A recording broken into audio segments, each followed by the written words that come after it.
মানুষ মাত্রই ভুল হয়, শয়তান ভুল করে না। হাত পা পুরোটাই ভেঙে দিতে চাইছে, ইভেন ঘাড়ে খুব মারছে, দুই সিনা একদম খুব বিচ্ছিরিভাবে মারছে।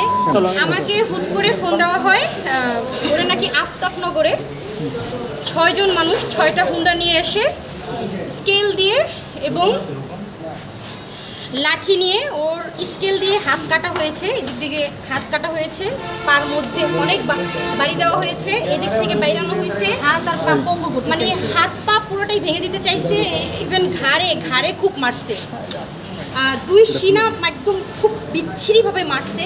আমার কথা হচ্ছে যে রাজনীতি আমি শুরু থেকেই পছন্দ করতাম না, রাজনীতিতে আমি শুরু থেকেই তাকে না করতাম। সেও এখন একটা পর্যায়ে এসে কিন্তু রাজনীতি সে ছেড়ে দিয়েছে।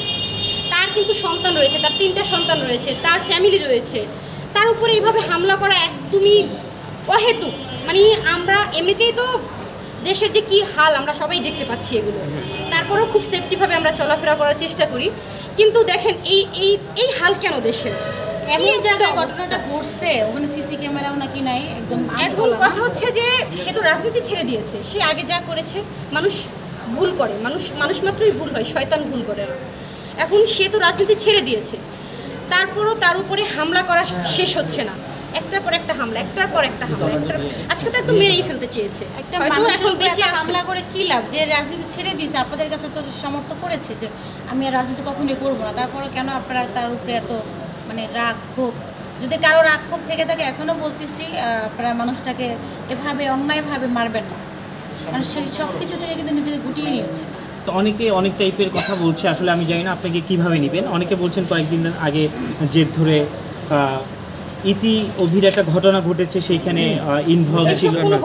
যেহেতু সন্ত্রাসীরা তার উপরে হামলা করেছে, কি বিষয়ে হামলা করেছে, কেন হামলা করেছে, এটা মানুষ একটু হলেও বোঝে, তাই না?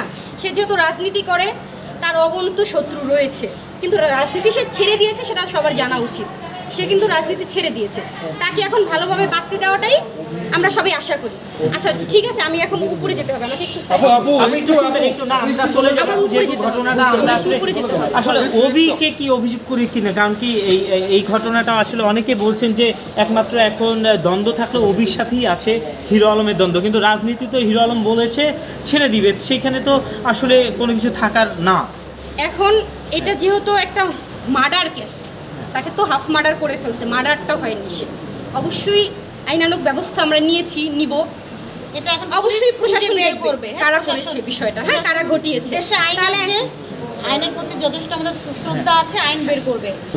আপনি আসলে কখন জানতে পেরেছেন এবং আপনি কি সঙ্গে ছিলেন কিনা এবং আপনি কিভাবে জানছেন? আমি সঙ্গে ছিলাম না, আমি 4টার দিকে খবর পেয়েছি, পেয়ে আমি হসপিটালে চলে আসছি। আচ্ছা ঠিক আছে, ধন্যবাদ।